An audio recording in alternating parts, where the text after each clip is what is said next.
Beyond your down payment, there's hidden costs that every home buyer should know about. Welcome back, you guys. You are tuning in because you are considering home ownership or you are moving to Texas soon. I am your Dallas-Fort Worth real estate agent, Duran Ramsey, and thank you guys for tuning in. Today we will highlight 6 hidden costs that some people may not be privy to or not even understand, okay? Now, the first one, we're gonna talk about property taxes. Now, this is not a hidden cost, but if you are moving to Texas, you need to understand that taxes can be a little bit higher. Now, a lot of people brag about Texas, it has no state income taxes. However, you will experience some higher expenses in other areas. Let's be perfectly honest. So obviously, outside of having your down payment, we know that most people, if you're not deciding to purchase your home with cash, they are paying their property taxes through their mortgage, right? In most cases, your mortgage payment consists of your principal, interest, taxes, and insurance. So you need to understand that certain areas around Dallas-Fort Worth, they could have a higher tax rate of, let's just say, 2.5%. For example, if you are purchasing a $500,000 home and your tax rate is 2.5%, you'll end up paying about $12,500 annually for your tax bill.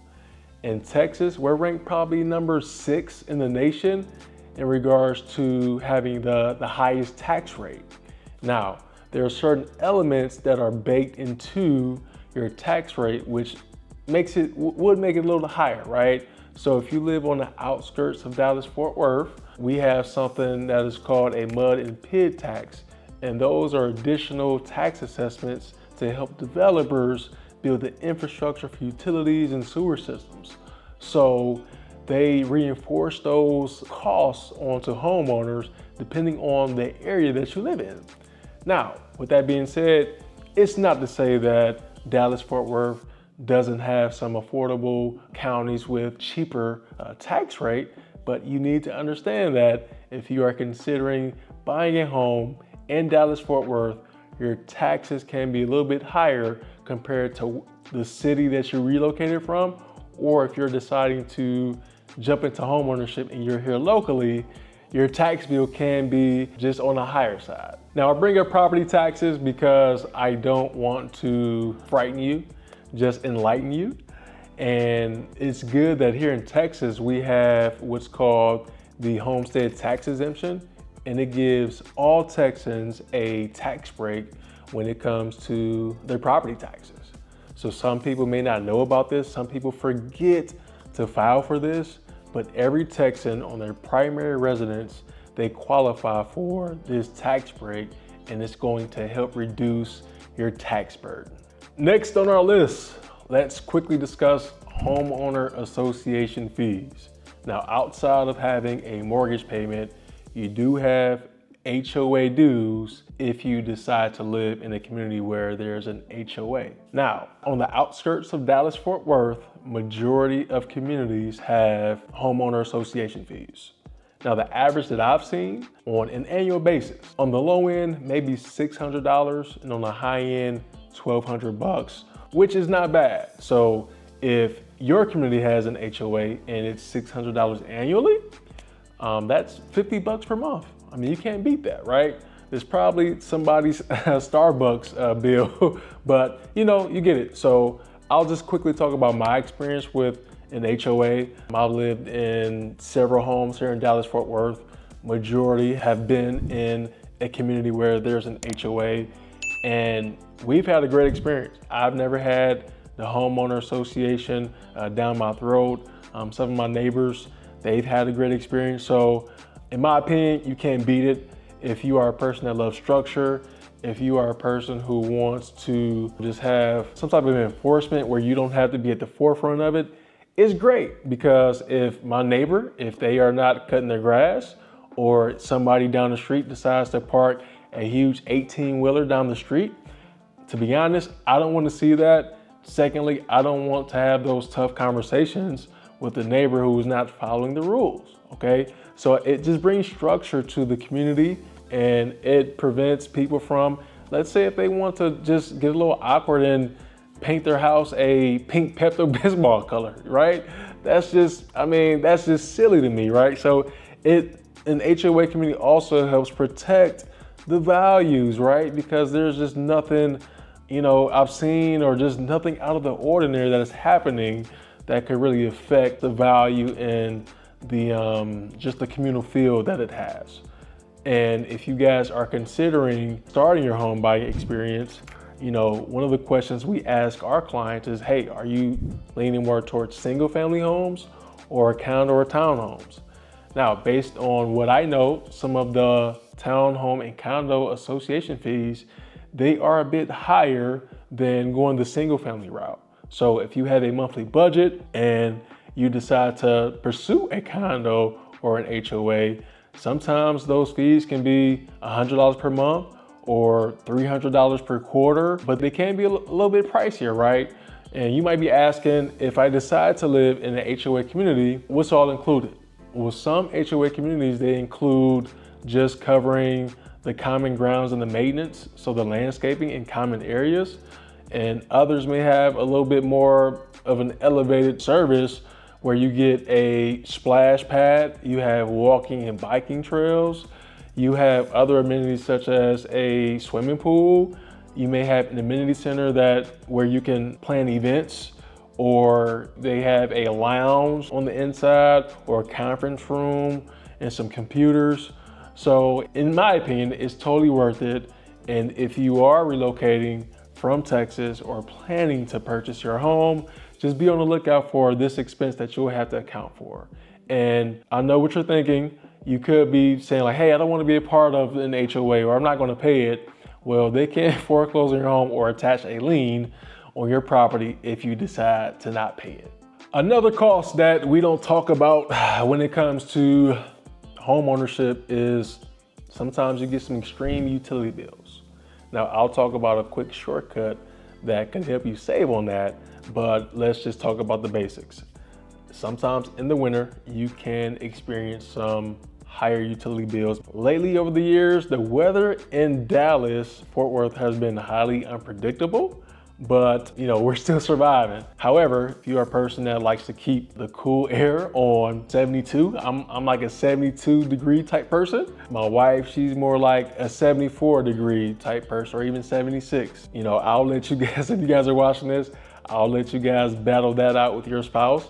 But these are some expenses that you have to account for, even sometimes in the winter time, because Dallas has started to get some colder winters here and there.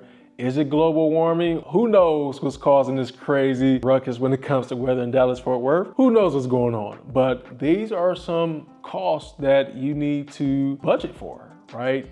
Some people forget about utilities.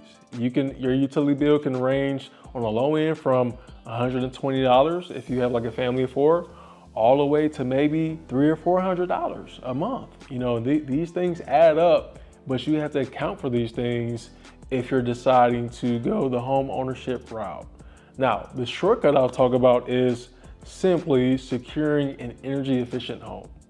If that is your goal, let's talk about it during your home buying experience, because these costs over a 30-year period, or for however long you decide to keep your home, those utility costs, they can add up. Now, I'll hit on something else, and it may come off controversial, but this is just my opinion. Some people try to go the solar panel route to save on utilities. If it were me, I would probably hold off on that. And there's no knock on any solar panel specialists or contractors, but I think it's important that home buyers should know that if you decide to finance solar panels, essentially you have it could be a line of credit or it could be a loan, but if you're financing that and you decide to purchase another home and sell the current home that you've lived in, hopefully a buyer can take over that loan for the solar panels, or you have the money and the means to get the solar panels paid off, or third, your home has gained enough equity to use the proceeds when you sell your home to pay the solar panels off.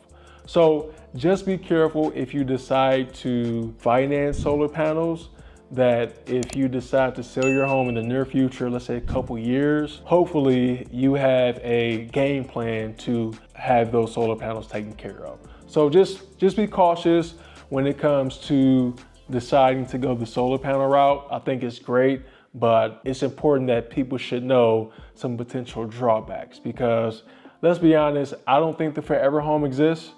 And the data shows between the 4th and the 7-year mark, home buyers, they decide to make a move or transition. So just be mindful of that. But for this topic, we need to budget for the extreme weather conditions here in Dallas and some higher cost utility bills. Let's get right into number 4. Let's talk about the toll roads. If you're from out of state, yes, Texas, we have a network of toll roads, and they are responsible for managing the many networks of highways and byways that we have. So how does this play into home ownership? Well, if you decide to live on the outskirts of Dallas and you have to commute to downtown Dallas or far north Dallas or Arlington or Fort Worth, this is an expense that you need to budget for. On a monthly basis, I've heard some people, they spend maybe $200 to $300 per month because they take the tollway, and they simply have to, right?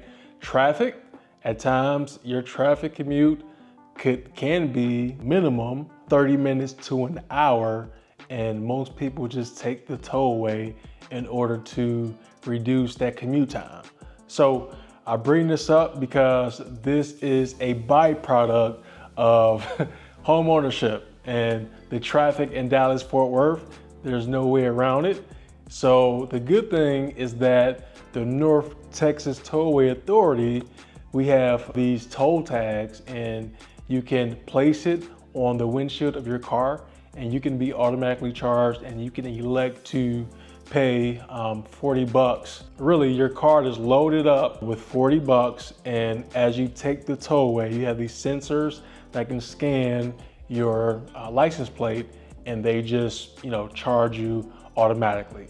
So if you guys are moving here and your vehicle still has some out-of-state Texas license plates, I mean, there's a chance that they can be running a tab on you. So when you decide to switch over to Texas and having your registration established here, God forbid you have a hefty toll bill because you've been just cruising along. So I will put that on my priority list as you guys relocate here to Texas and getting that registration transferred over. So this is an expense, I would say, on a monthly basis.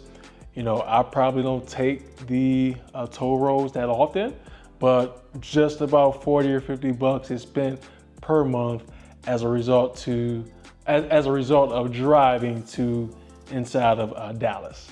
Another byproduct of being in Texas that you would have to consider is higher car insurance premiums. Dallas has one of the highest car accidents across the nation.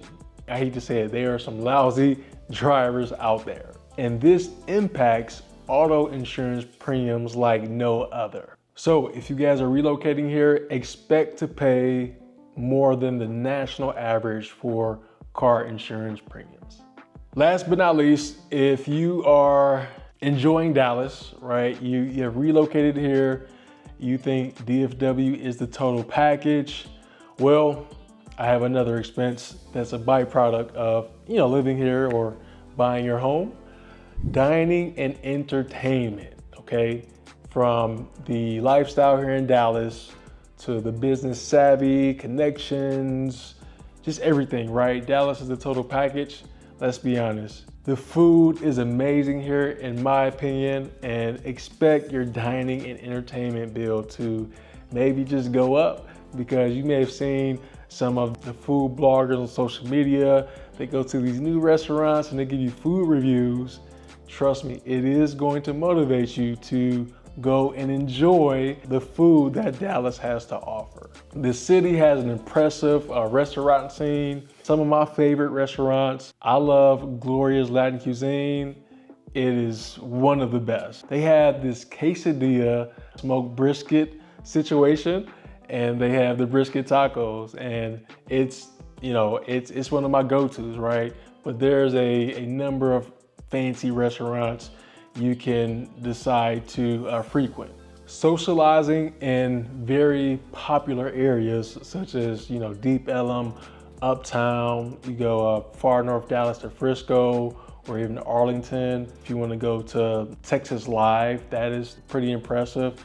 I mean, these expenses can really add up. Let's talk about average spending habits when people decide to enjoy their life. The national average spending per person, I don't know if you knew this, it's $166 per month per person.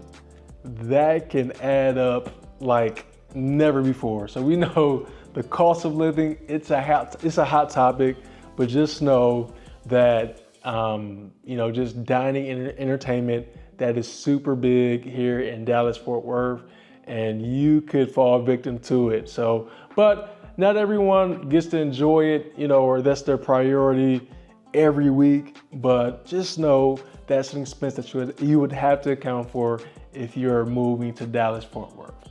There's many other things I could have mentioned. I could have mentioned HVAC maintenance. You know, that could be maybe $120 per quarter. There's a saying that you should get your HVAC serviced, you know, every quarter, right? Or simply they say, pour some bleach or some vinegar down your drain lines. And the notion is you want a quarter every quarter, right? Just a quarter size amount of bleach or vinegar down your drain line, and you want to do that just once every 3 months. Landscaping, we didn't talk about landscaping. At one of my homes, our landscaping bill twice a month, I want to say it was $80 every 2 weeks. So what's that, 160 bucks? We have that to account for. If you have a large size family and you would like to opt to get a cleaner, that's another expense. You could pay maybe $160 per month if you have cleaners helping you out. But these are some other expenses. Some of them you can probably live without, but you just have to account for them. So I am an open book. I have my information down below. If you guys would love to explore some home buying options, we have some exclusive off-market deals where sellers are giving some amazing incentives, and we would just love to serve you. If you guys could use an instant home evaluation and you're just curious to see the home value of your investment, please reach out. We would love to help you, and we will see you guys on the next episode.